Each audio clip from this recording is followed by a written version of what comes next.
Welcome back, everybody, to the Nerds with Chainsaw podcast. I am your co-host, Dalton Wright, here with the other co-host, Brett Drogemeyer. It's like we're both full hosts. It's fine. I mean, two of us, co-hosts. We host together. Anyway, any hoozles. Today, we figured we'll return to our nerd roots to talk about some video games, primarily. But before we get into that, as is tradition, I have myself a drink. As do I. I'm just trying to use up the last of it, so I've got another Hoegaarden. Hey, I am also using my last of a beer that I have. It is from AC Golden Brewing, which is a division of Coors. It's the last one I have. It's called a Cold Crush. Cold Crush. Yeah. It's made in Golden at the Coors Brewery. It's kind of their, like, experimental division, I guess, or more of like their craft brews kind of thing. But it is a crispy lager, is what it says on the can. It is 4 Never heard of a beer designed as crispy. It tastes crispy. It's nice and fresh. Gives you like a, like that cool mountain air. It reminds you of that when you're drinking it. See, this Hoegaarden, I doubt it's bad. Beer stays good for quite a while, especially if it's just in a refrigerator. It's definitely not crisp. That's not how I would describe it. Yeah. If I had to describe this one way, I'd describe it as like halfway in between a Coors Light and a Coors Banquet. It's like a little heavier than a Coors Light, but not quite as heavy as a Banquet. It's pretty good, nice in the middle taste. But anyway, let's crack this bad boy open. This is my last one. As of right now, you can only get it in... Oops, sorry. No, go for it. I was like, as of right now, you can only get this in Colorado, but they were talking about taking it nationwide. Nice. And I really hope they do, because I quite enjoy it. I'll have to try some if I can ever find it. So you can find it in Colorado pretty easily. But I mean, I don't know when the next time I'll be in Colorado is. There's a reptile expo, I think, that Cassidy's wanting to go to. That's up in Denver. So maybe if we go to that. That sounds fun. I've only been to one, so I guess we'll detour the video game talk here for a second. Go to reptiles, because reptiles are cool. I'm getting more accustomed to them, more used to them. I've always been fine with like lizards and frogs and shit, but it's snakes and things that can legitimately hurt me. Most snakes can't really hurt you. Okay, but all snakes can fucking nomp you pretty good. That's fair. Like, is it gonna like actually hurt me? No, I'm not gonna have to do anything about it. It's just like, hey, get the fuck off me. But it's gonna hurt. And I haven't been bit by that many things, so I'm gonna have an innate human reaction to getting fucking bit. I'm gonna react to it, and that's not gonna be good for the snake. If I had so I don't hold anything. If I had to choose between being bitten by a snake and not being bitten by a snake, I'd definitely choose the not being bitten part. Exactly. So, anyway, I've been to one reptile expo, and it was over in Salina. We went down there for the day. It was the second day of the expo, so some of the stuff was already gone. But I held a big ass to me, probably not for snakes, but I held a big ass ball python. Ball pythons are fun. Trying to remember what its morph was. It was a super something. Super yellow or something like that. I don't know. The thing was, I don't know why it was called yellow. That sounds right, considering it's all fucking white. But its name was Ranch. Ranch. I'm not all that comfortable holding snakes yet, and that's upset. It doesn't upset Cassidy. She's just kind of like, why won't you hold Butters? I'm like, because I'm fucking scared of it. But this guy was walking around with this giant ball python like the entire time there. So we're looking at some of the other snakes that cost like $1,000+ for these rare spider morph things. Like, Jesus fucking Christ. And he's like, yeah, do you want to hold this one? Like, yeah, no, not really. but but him and Cassidy and everyone else like, oh come on, he's nice. They're the puppies of the snake world. I'm like, I'm aware, but I haven't held full-grown snakes. I've held babies because they can't bite me. And he just goes here, and just fucking plops it into my hands. I'm like, oh. And starts crawling up my shirt, staring me directly between my boobs. Just staring at my eyes as it's coming up. I'm just watching it get closer and closer to my nose. I'm like, I don't like this, but it is kind of cool. And he wraps himself around my right shoulder and back down my left, and feeling all the snake muscles pull against my neck skin. I was like, that's fucking weird, but that's actually kind of cool. And I just let the snake chill on me for a while. They're just like, you know what? It's like I kind of want a ball python now. Yeah, snakes are just giant muscle tubes. They are. It's weird. They are pretty weird. Yeah, it took me a little convincing before I was real comfortable around the fucking snakes. My snake is still fucking sleeping right now. I can't get him to come out of hibernation. He just does not want to fucking wake up. Well, Peaches, the albino king snake, is just fucking staring at me right now. It's like, hey, what are you doing? I'm like, hey, go back to sleep. You're not supposed to be up right now. Butters is fucking chilling in a log. But yeah, Butters has escaped twice. He can't anymore. We finally got it. Yeah, you said that last time. You fucking put like a cinder block on top of his tank, basically. But so yeah, he stressed the fuck out the first time. So it's like, yeah, I don't want to go near him. The second time he gets out, Cassidy gets him, brings him back into the room, and she's like, do you want to hold him? I'm like, no. No, I don't. Because he's going to be stressed out, and if he bites me, it ain't going to end good. Fair enough. But I need to just hold him. It'd make her really happy. Yeah. If she brought Butters out of his tank and I held him. Plus, it'd get me more comfortable with snakes.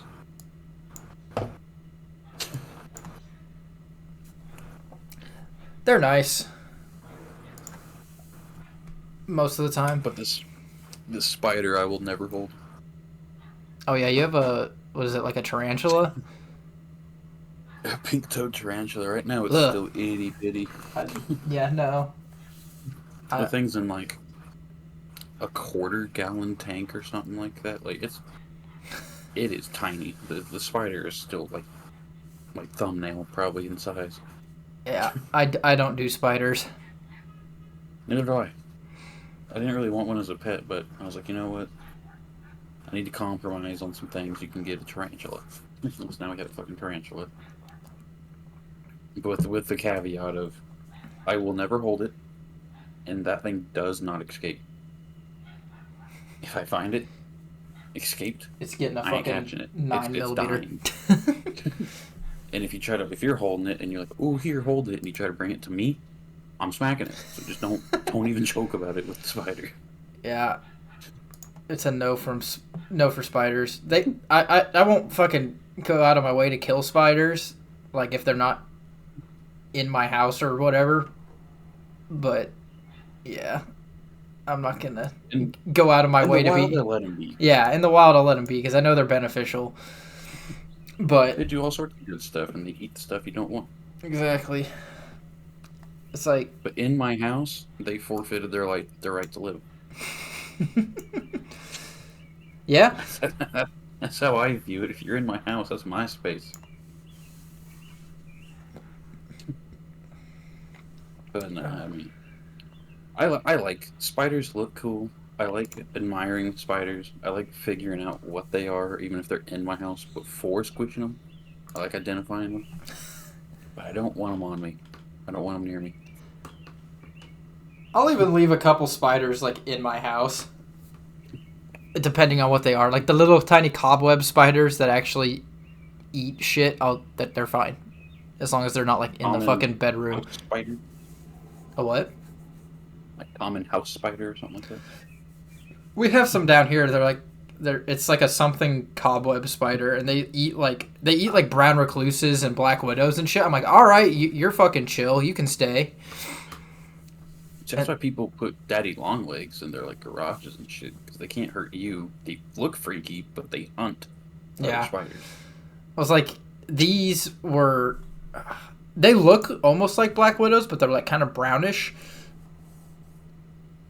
And I was like, fuck, I saw them like as I was working in the crawl space under my house. I was like, oh fuck, if I get bit by one of these, I'm gonna fucking die. So I looked them up, what they were. I'm like, oh, never mind, you guys are fucking chill. See, there's ones. They're probably all across Kansas. That might be what you have. But what I've looked up is they look kind of black widow-ish, wolf spider-ish, but not. They don't have the lines down the legs like wolf spiders, but they are brown. Just not the right shade of brown for a brown recluse. And they're just called like common house spiders or something like that. It could be what they were. It's been a while since I looked them up. But yeah. I mean, there's so many fucking spiders, I don't know. Yeah. But I was like, yeah, you guys are chill. You can live. You can stay alive. The only spiders that I have purposely left alone, if they are around my being, is jumping spiders, because jumping spiders are cool. Jumping spiders are very cool. They have a lot of personality, which is really funny. They do. And orb weavers. I leave orb weavers alone. Oh, I fucking hate orb weavers. Not because they're bad or anything, but because you'll fucking walk face first into their goddamn fucking web, and then you have a giant ass spider on your fucking face. I've done that a couple of times. That's fair. I did that at my parents' house all the time. He just kept making his web in the same spot, and none of us ever learned our lesson to just walk a little bit further around that spot. Yeah, I've done it several times, and I'm just like, nope. Those fuckers get big too. They're kind of scary. Yeah. But they're cool. They're cool, yes. Golden orb weavers, they look fucking cool, and they have them dope ass like. Their legs are in 2 pairs, so it looks like they only got 4, but they still got 8. Cool. They are quite cool. They make cool webs too. Sometimes they put like Z's in them. You want to know who doesn't make cool webs? Fucking shriekers from Helldivers. Nothing makes webs. They make webs. Have you seen some of their nests? They have like little fucking strandy things, and they have dead bodies hung up in them. Fucking do they? Yeah. Well, let me see if I can find a picture online real quick. I mark the fucking tree mushrooms as soon as I see them, so I've never gotten close enough to see that. Let me see if I can find a picture. I won't be able to show you the people listening, but because I don't have that part set up yet. I can't find the picture I'm thinking of.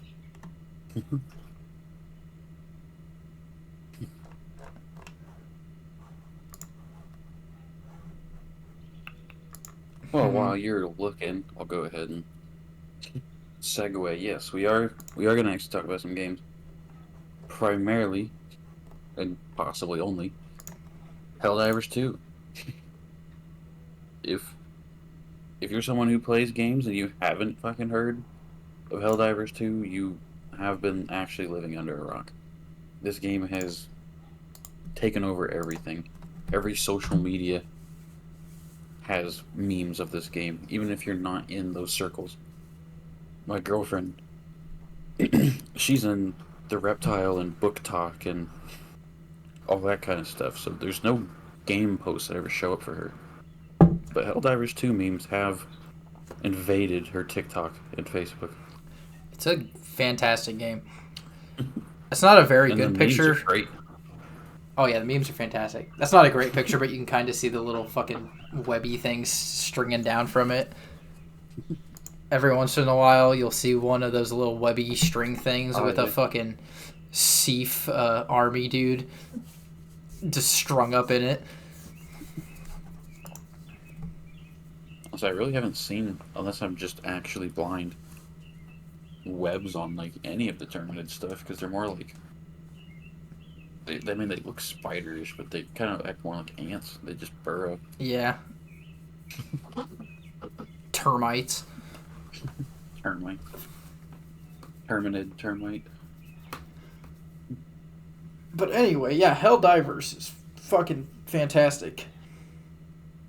It's, I think, I know we did an episode about MW2 a while back and how that one felt kind of like the old Call of Duties, It's an old school COD. but this game I think feels way closer to what old school, or I guess not old school, but just like gaming from our childhood was, because they're not trying to fucking extort you for money every 2 seconds. Well, yeah, this is a game studio, Arrowhead, that is an independent. Well, they were an independent studio, and they put out Helldivers 1, which only had a maximum player base, like an all-time peak of like 7,000 people. It wasn't that known of a game. Come out Helldivers 2, Arrowhead gets backed by Sony Entertainment, but they are not bought by Sony. Yeah, They were left to... Sony's just the publisher. Division. Well, it's a special division of Sony. I'm looking up what it is. I was like, Sony. Anyway, Sony basically had like zero influence over the game whatsoever. They were just there to distribute it. Is it this? Is it just PlayStation Studios instead of Sony? PlayStation. Yeah, I think it's just PlayStation Studios. Well, anyway, they got a shit ton of backing, so they had the money to actually put the labor of love into the game, but they had no say in what actually went on with it. They just left Arrowhead to make the game that they wanted to make, and it shows. It is such a good game.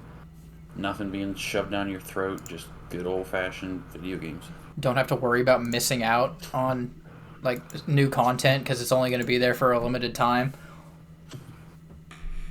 Yeah, that was a post directly from their CEO, was that FOMO will not be in this game. Any of the war bonds, which is just battle passes that comes out monthly on every second Thursday. Which so actually tomorrow, or not tomorrow, today when this is posted. Say tomorrow for us, but when you guys hear this, a new one will be out. The old ones don't go away; they just stack. And so you can do them in any order you want. You don't have to follow them in line if you come in late. And the premium currency required to purchase these is not outrageously expensive, and you can also earn it all in game fairly easily. Yeah, if you don't want to spend extra money. So I watched a YouTube video over this actually that was comparing the microtransaction model, I guess you could say, of Helldivers 2 to the microtransaction model of something like Diablo 4 that had a horrible reception. With Diablo 4 being like, oh hey, so your first purchase, here's your newbie pack. It's $40 worth of content that you can get $2. And you're like, oh shit. That's really good. And that gets your consumer to be okay with spending money in the game. Then after that, it's like, alright, you see this really cool skin for your armor? That'll be $40 for that one skin. It's ridiculous. And the absolute, like, the maximum pack that you can buy of their premium currency at one point is like, I think it was $150. You spend $150 on one transaction for fucking cosmetics. Helldivers comes out here and goes, our maximum that you can spend at one point is $20. And that $20, if you only spend it on the premium war bonds, the premium battle passes, will get you 2 of them. Yep, $20 will give you 2,100 super credits, just the premium currency. Each war bond, that's each premium war bond. There hasn't been another free one so far. Is 1,000.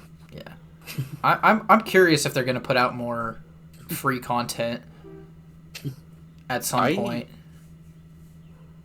I think it's going to be maybe semi-annually, if not yearly. Yeah. They release another big 10-page free pass, because the premiums are 3 pages of stuff, whereas the free one was 10 pages worth of stuff. Yeah. Jesus Christ, that's a lot to get through.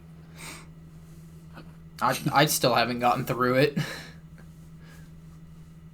No, we've been playing since the second major order.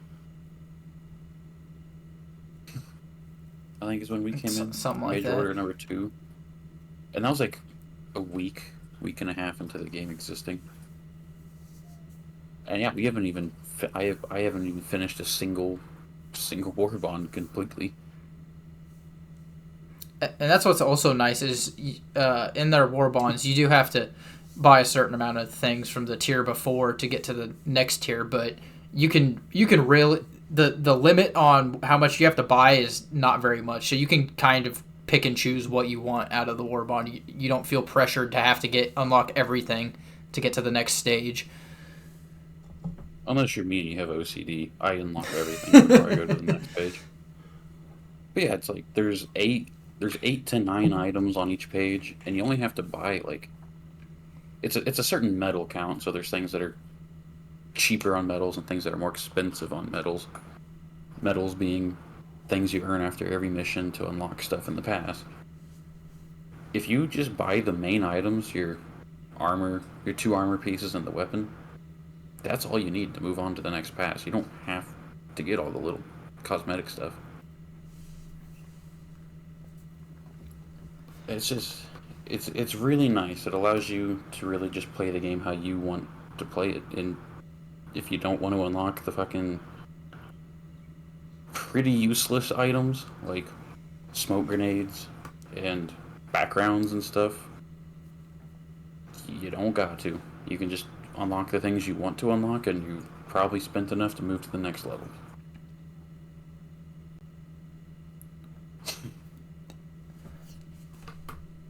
We haven't even. I was gonna say we haven't even touched on like the actual gameplay at all yet. Well, it's just that's all right, because it's so nice to have a developer that doesn't hate the player base. It's a live service game, and all live service games up to this point have been dog shit because the developers, well, the publishers hate you. They want you to spend as much money as possible, so they make everything time limited, and they make everything so fucking hard to get that it's damn near impossible without spending money. Arrowhead's just like, nah, fuck that. We're just gonna make a good game. And the pace of content release, it feels like we've already gotten a year's worth of content if this was any other game. Oh yeah, we like. If this was like Call of Duty updates, this wouldn't.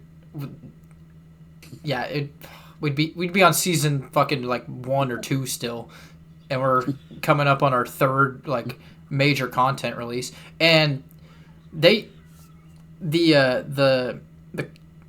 war bonds come out second. Is it second Thursday of every month? Second Thursday of every month. Second Thursday of every month, but. We're still getting content in between those months. Like the fucking when the mech came out, that didn't come out with one of the things. That came out in between. It was just like, hey, the fucking war's going bad for you guys against the automatons. High command says you need more armor, so here's a fucking mech suit. But speaking of the mech suit, you have to earn some of this shit that you're doing. It's a live service game. You're a part of a massive army. Your actions don't really mean shit in the grand scheme. It's everyone's collectiveness.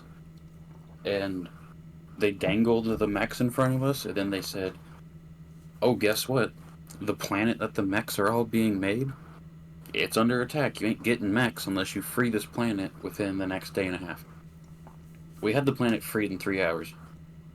Well, that was like so as we're recording this, we had just exterminated the automatons. What we now know was their vanguard. But like when it got down to that last planet we needed to liberate, there was like damn near 400,000 people fighting over one planet, and you could just watch the liberation percentage just fucking skyrocket on the charts. It's just like there's so many people. It's like you do have an impact, and if you can like convince all of the other players that something needs to be done right now and have everyone focus on a single objective, it's ridiculous because you can actually see the effect of that. Yeah, and that's the... People have to cooperate. So just because there's a main mission that goes on, we can lose that. It's a war. Both sides are fighting. Actually, 3 sides right now. It's a war on 2 fronts. You can lose the order, and that has negative consequences. Like, for example, when we were first pushing back all the bots, like the second order was to take a specific planet because it was a mass producer of their military, and if we could take that planet, there'd be less bots to deal with on future missions. We did not, because halfway through, when we were liberating a planet to get to the one we needed, they attacked another planet, and our forces split, and we couldn't focus on one thing, so they took both of the planets, and we got cut off. That factory planet survived, and the bots, like, legitimately, they spawned more in the missions. And once we pushed back to that planet and took it, we had less to deal with. Well, that's like right now. People online have been saying that the extract missions for civilians, the difficulty has increased dramatically. Like they're spawning more heavies, they're spawning more enemies in general, because, like, according to the lore in the game, the fleet that just re-invaded is like fucking 10,000 times stronger than what we just eradicated. And, you know, it makes sense that the difficulty would become harder and there'd be more of them. It's just little tweaks that they make like that is insanely cool. Yeah, this fleet is 10 times the size of the previous fleet, and they just wiped an entire corner of the galaxy in hours. It was like, what the fuck? It's like, but also just like the devs themselves stay in character, and they all the updates and everything they give us is in universe. Like there was a bug that came out a couple days ago that caused us to see something that we weren't supposed to see. I'm trying to find it here. is the rogue item in the ship? Yeah, I'm trying to find their little announcement about it. I think it was in a... come on now. Here we go. So, a bug happened, and there was a future piece of content that was in there that it wasn't described correctly. The cost of getting it wasn't right. There was nothing really to it. But it was there when it wasn't supposed to be. And their community manager came out and just goes, "Alert, rogue item detected.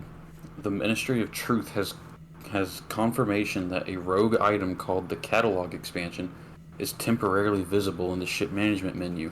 And, in accordance with regulation, we instruct all Helldivers to avoid this rogue item until further notice. The Ministry of Truth cannot confirm the reliability or safety of this item, nor can they confirm its origin." In universe, there's some weird shit, and you probably shouldn't touch it because it could be the automatons. But in reality, it was just a programming error. In reality, it's like, oh shit, one of our devs fucked up and left that in the actual update. Or when one of their fucking developers got all mad when everybody was shitting on them for the railgun. That wasn't even one of the developers. That was someone in the Discord that had moderator status from something, and yeah. Oh yeah, it was a mod. They had It was a no mod actual for their influence Discord. over the game. Yeah. But And anyway, they got all pissed that their game was getting shit on, so he was just like, cry harder about it. It makes me happy to see you guys struggling so much. And the fucking the community management team came out and it was just like, yeah, so we have taken him out back and shot him. You'll have a new person in a day or two. they've sent him off for re-education. It's just like, Jesus Christ. So this team is just, I just love. It's love it just at this point. you can tell it was made by people who really enjoy what they're doing. And made by people who actually play games. Yeah. Every part of its design is to be as efficient and feel as good as possible from a player's standpoint, instead of thousands of pages of stores and bullshit made by people who haven't ever actually played the games. Yeah. Well, it's just like even all the little details they add in, like running around on a sand planet, you leave footprints. On a snow planet, you can make snowballs and throw it at each other. Stuff like that they added just for the little details and for the fun of it is crazy. Don't have snowball fights right now, though. It'll crash the game. Are they still bugged? I thought the recent. They're still. I think they're still bugged. Ah, damn. But even back to content here. Even more than just being like, all right, here's a mech. If you do this thing, we'll give it to you. Sometimes they just put shit in there and tell nobody. Like, there's no announcement. There's nothing on Twitter, Facebook. They don't use Facebook. There's nothing on Twitter, Discord. Nothing on their official posts. Nothing. You'll just be playing the game. They did this with the Shriekers, the thing we were talking about making the nest earlier. Oh yeah. They literally didn't say a fucking thing to a single person about these existing. They just slowly dropped them. In fact, a couple of people's matches. When they started showing up and people are like, holy shit, what the fuck is this? They actively denied it because they were staying in character as, like, in universe. They're like, no, that's all false reports. No such thing could ever happen.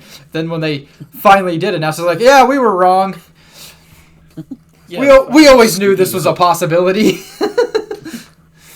The Shriekers are the first flying terminid, which are the bug species. And when people start posting pictures, this fucking CEO goes, that's propaganda. Everybody knows bugs can't fly. What?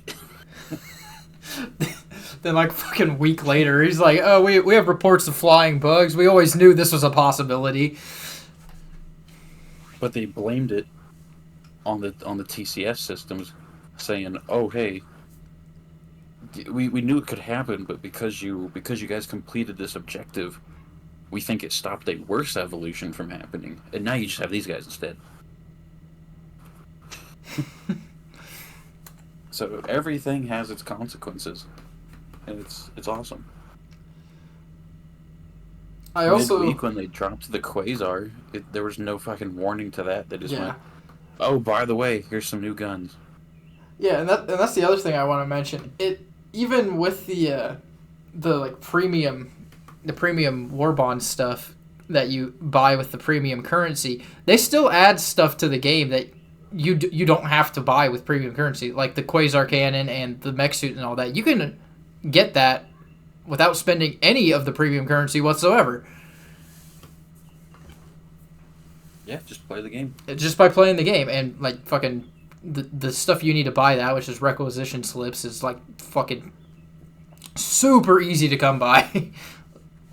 Oh, it's handed out like hotcakes. Oh, yeah. Especially if you play higher difficulties. Playing on difficulty 7, which is 9 difficulties, I think you get 150% more money. Yeah, I think the mech suit's like the most expensive one in the game, and it's what, like 30,000 or something like that. 20. 20,000. 20,000. Yeah, and you on the higher difficulties, you easily make over 1,000 rec slips each game. So it doesn't take very long to be able to unlock these things. On Suicide difficulty 7, you're making $4,000 on the longer 40-minute missions. You make $4,000 a mission if you do all the stuff. So that's what, 5 missions and you got the mech suit. Yeah, it's not hard to do. And the premium stuff isn't even like, you don't have to have it to be able to actually like help your team. Yeah, no, all of the stuff you get just off the free one and just even right off the bat, like the default assault rifle is plenty good enough.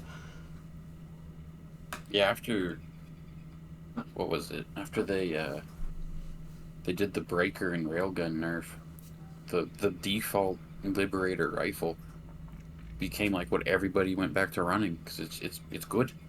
It's a good gun.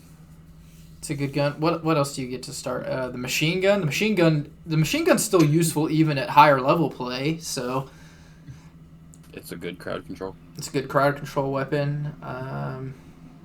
Light armor pen. Well, medium technically, since you can do 50. You can do the half damage against Hive Guard armor. Yeah. But yeah, I think you get like the orbital precision strike and. I think precision's the only thing you get to I start. thought you got an eagle strike, but I might be wrong. Nah, I know you don't start with any eagles. Okay, but yeah, I was like the precision strike kind of sucks, but it's always kind of sucked, and it's not meant to be the one you really use. It's meant to be just kind of this is how this works. Oh, if you can time it right, it'll one tap a charger. It's useful, but there's more useful ones Oh, that aren't very hard to get. So it's kind of just a little stepping stone one to show you how things work. the sound design of the entire game is fucking beautiful. From weapon noises to your stratagem call-ins to the main music, enemy noises, all of it. I made the main fucking like theme when you're dropping from space my ringtone on my phone. That's how much I like it. Bum, bum, bum, Yeah. Bum, bum. Yeah, that's my such a good fucking... that's my fucking ringtone. It's on Spotify. Is it on Spotify now? The Helldivers 2 soundtrack is on Spotify. Hell yeah. Who's the art director? Who's the sound director? I think he was a pretty notable person, actually. Who's the music director? I'm not 100% sure who it was. There's two.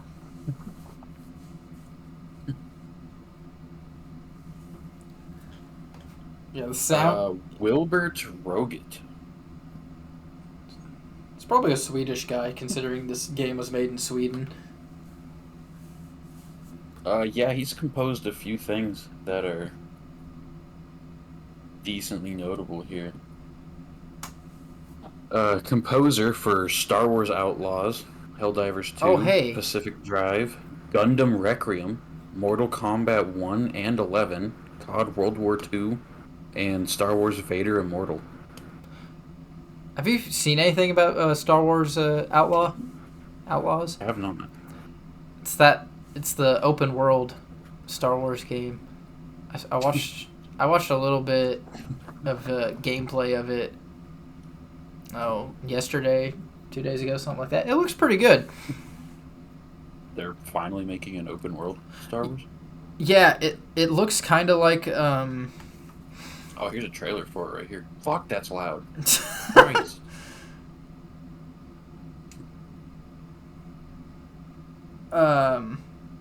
It looks kind of like fuck. What's that? Why can't I remember the goddamn game now?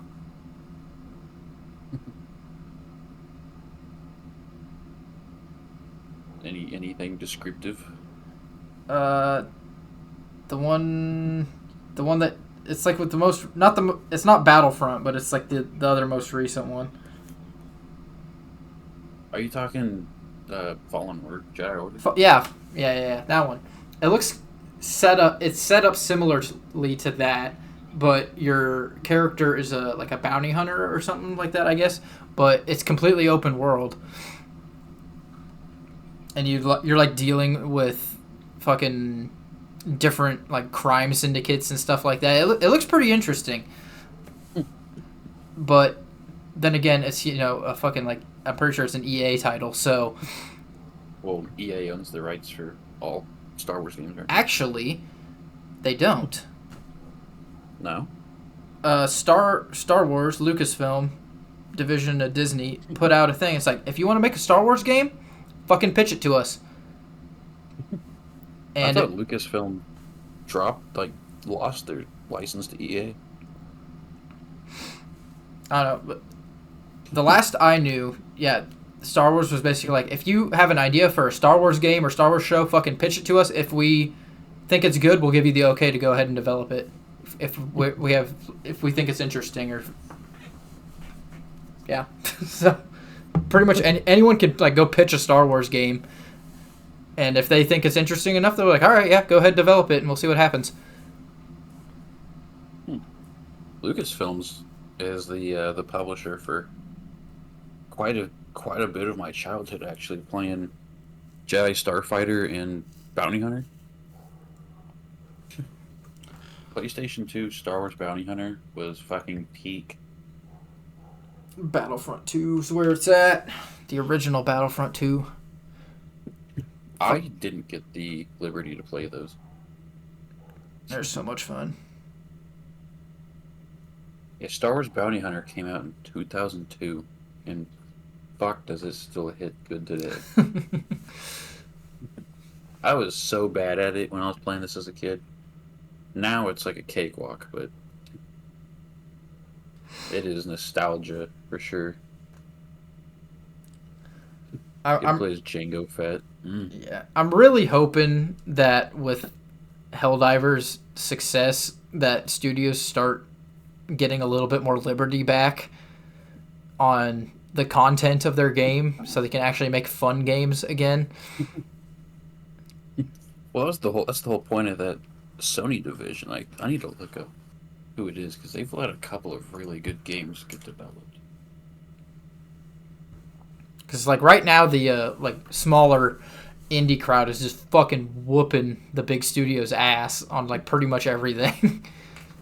player count wise. Like Lethal Company. Oh yeah.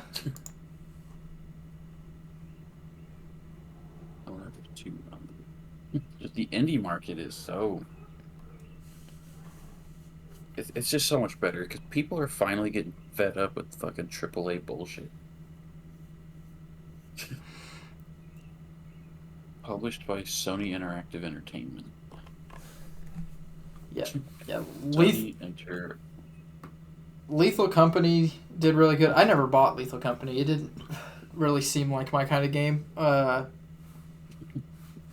I've seen a lot of people playing Content Warning. I don't know what that is, but I've also seen a bunch of people playing it.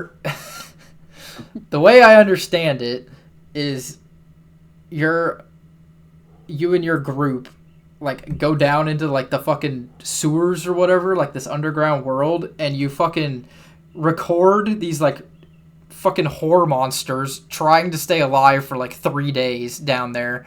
And then if you stay alive for however long you have to stay alive for recording these things, you go back to the surface and you upload your videos to the fucking in-game version of YouTube to get more views on it. And the more views and shit you get, the more like the more shit you can unlock, and you can start doing like harder missions because you have more gadgets and stuff to make it easier. It sounds kind of fun.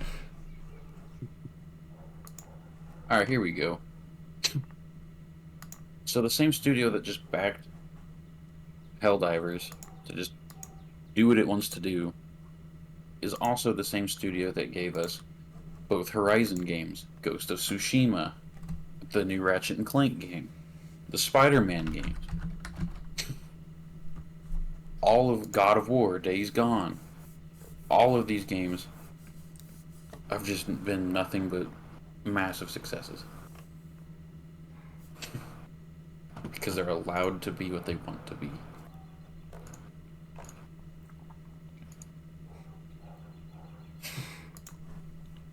I was actually looking up the original Helldivers. Kind of want to get that. I also kind of want to get that. Here's something really funny right now. I'm on the Steam charts. The fifth most played game right now was made by a single person. What's fucking Phasmophobia? Nah. It has 110,000 active players right now. Stardew Valley. I was not expecting to see that on the top of the charts. It's a really good game. I really enjoy it. Was not expecting it to see it with 110,000 players right now, though. It's like Baldur's... Oh, shit. Baldur's Gate's up here. Fucking... A majority of the games up here are made by... Or either, like, really old games, like fucking TF2 and Counter-Strike, or are made by smaller studios. I saw a thumbnail for fucking Smitty. That was content warning. I didn't know it was content warning. But these goofy ass fucking Astronaut looking motherfuckers. tiger suit people. Yeah. That was the thumbnail. Man, the game turns a real different art style in the sewer, doesn't it? Mm-hmm.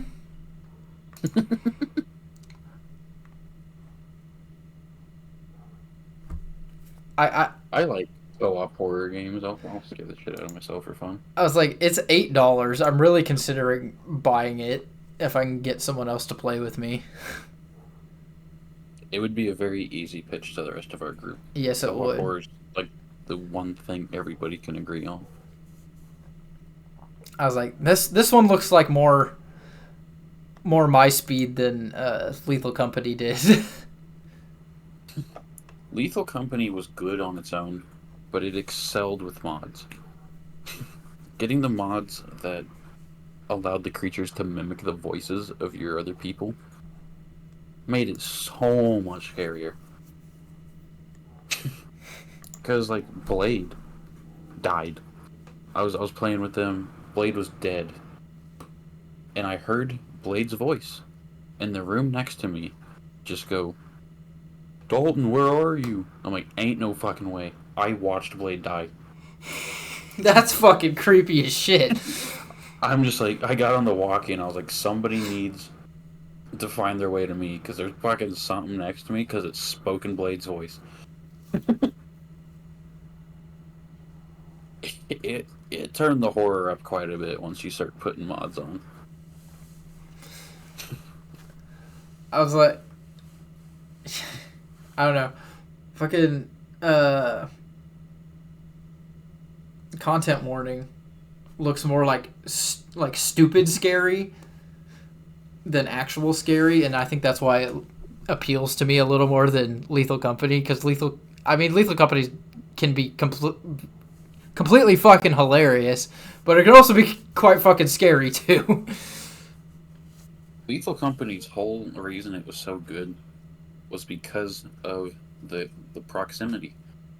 The dev put so much effort into just the proximity chat that it turned every situation. There was no reason to ever use a Discord call because the proximity was just so much better. It led to so many funny moments and it turned everybody into professional voice actors. Yeah, the sound design in that game is like top notch. At least for like spatial audio wise. Yeah. But see, Helldivers scratches an itch that few games have been able to before. What's this And like? they're all very similar. It's like it just felt like every big game release in the past fucking ever has been just not good. It's just been there as a fucking cash grab, pretty much. Well, the itch Helldivers gets for me, and is I was talking with Ethan today, and it's the entire reason he doesn't play it that much. He's like, yeah, I can play like 2 or 3 games, and then I'm tired of it. It's because it's in the same genre, whatever the hell it is, that Deep Rock is in. Yeah, that's what I was really curious if Ethan was going to like it. I'm like, I'm going to find it incredibly funny if Ethan can grind this game out no problem, but hates Deep Rock. Because they are very, very similar. Yeah, sure, whatever. Yeah, that's what it is. But the genre of you and your friends fucking around on alien planets getting your shit tossed, with friendly fire permanently enabled, leading to funny things. Few and far between, but all of them hit. Helldivers 2, probably Helldivers 1, Deep Rock, Left 4 Dead.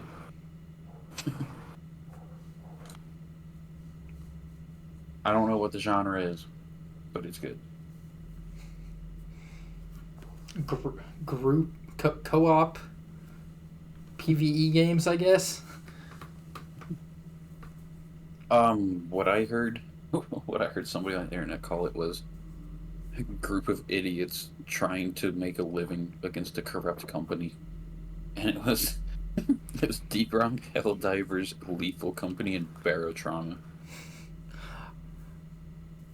We're not trying to make a living against a corrupt company in Helldivers. We are the corrupt company. We just might be the bad guys. Might? No, this will be treason, but we are the bad guys in this story. Report yourself to the democracy officer immediately.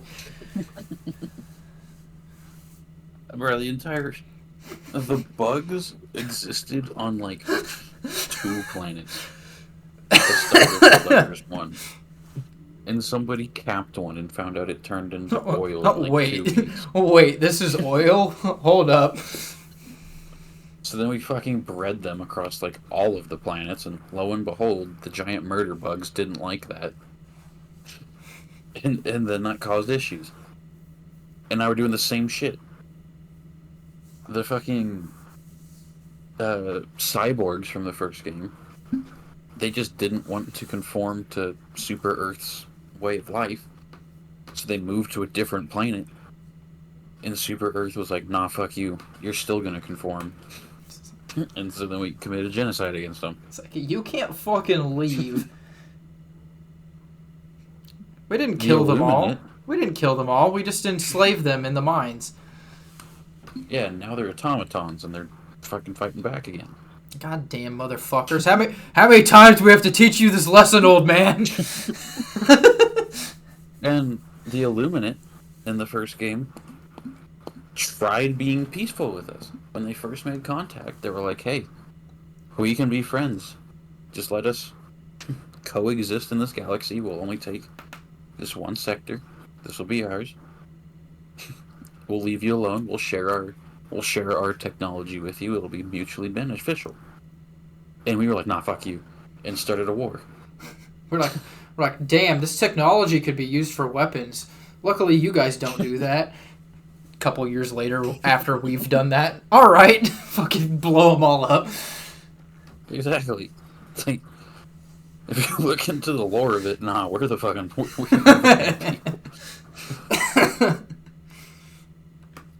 But it doesn't matter because they got a kick-ass soundtrack and everything feels like Starship Troopers. Just don't look too deep into it.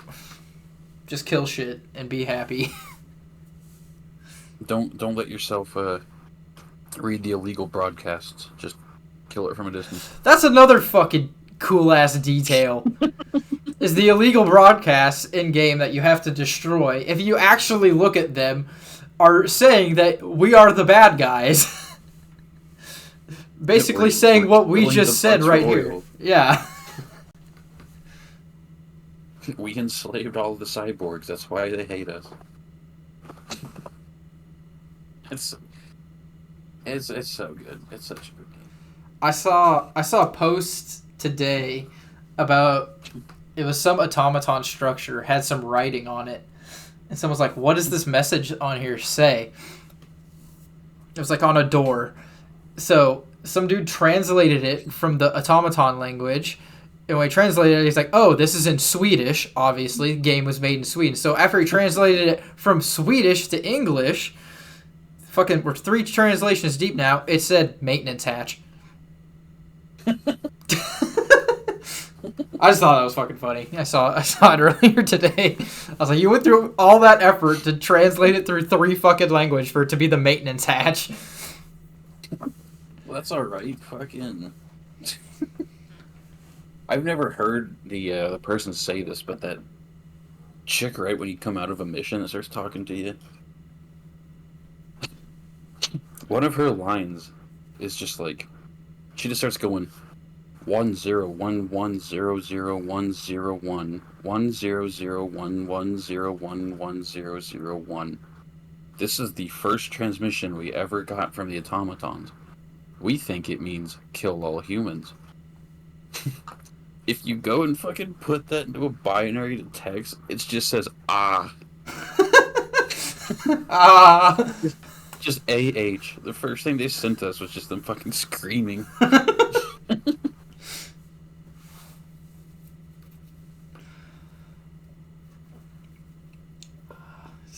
Just that fucking... Also, did you know you could dive to put out fires?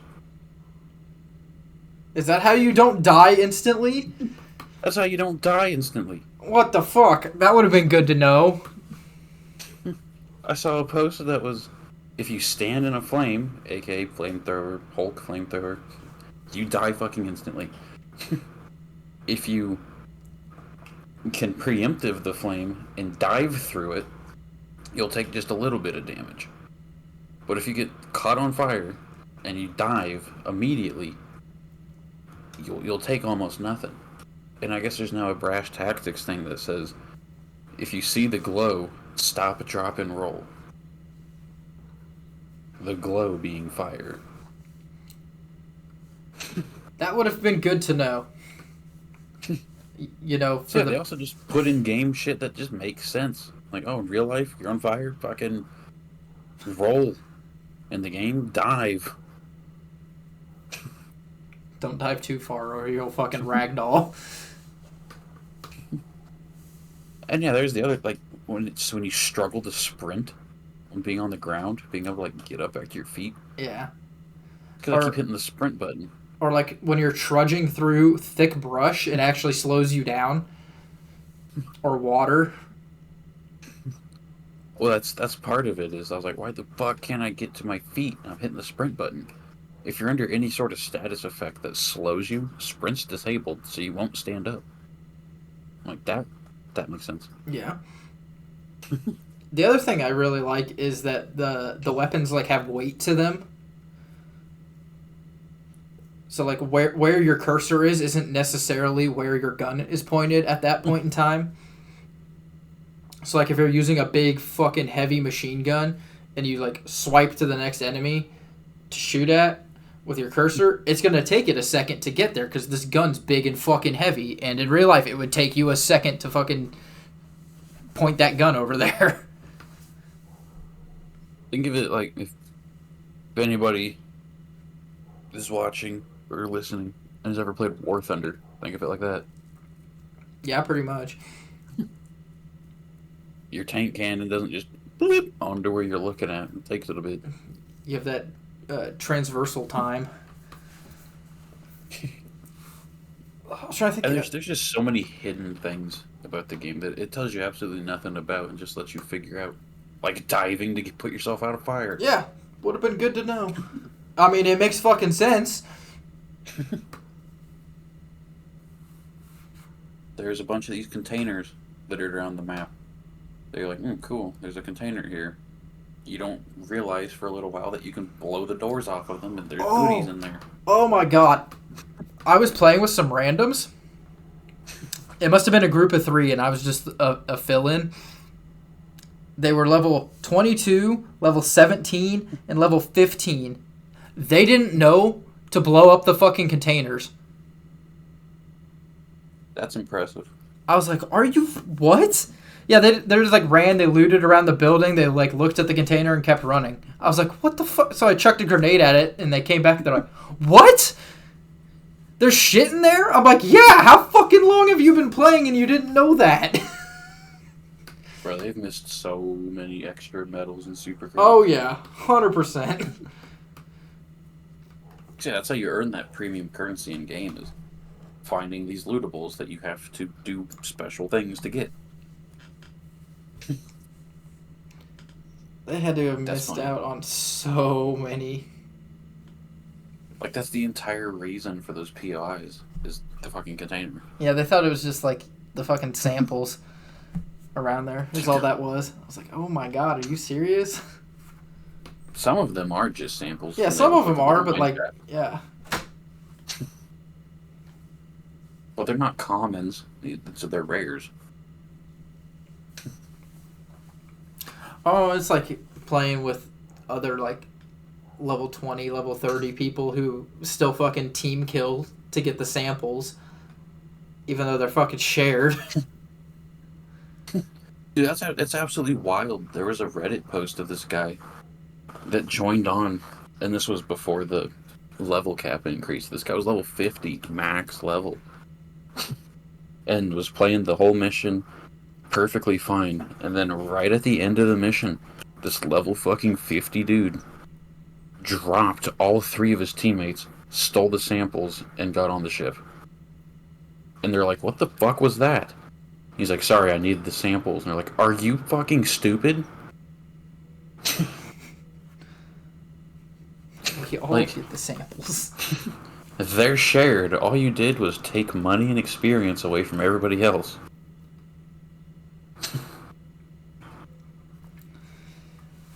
Yeah, the tutorial could be a little more in depth in some aspects, but that also takes away the fun. Some of the fun of like showing people who definitely should know to blow up containers. That you can blow up containers. Now, the joy of discovery is a real thing that very few games allow you to do anymore. Tutorials now are just so fucking long and in-depth. It's like, okay, I get it. Let me play the game. This game's tutorial's like 6 minutes long, and it's hilarious the whole time. You know how to move, you know how to dive, you know how to shoot shit. Alright, here you go. Welcome to war, motherfucker. There's just this fucking... I think it's General Brash that's overwatching you. In every little thing you do, he's like, outstanding! I've never seen someone do that before. You're like, this guy's great.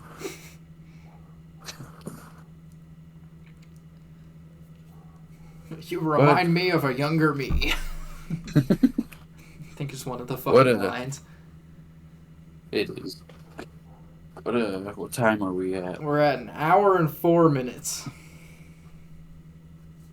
Alright.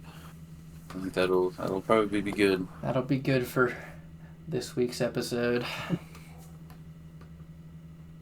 So. Well, thank y'all for tuning in to the old Nerds Chainsaws podcast. Hopefully this one actually ran a bit smoother conversation-wise. Weren't as many pauses waiting. Yeah, it wasn't all over the place, topic-wise. And I feel like we had a good discussion about video games. Yeah. We should be back on track. This is the first time in a year that we've actually done 2 weeks in a row.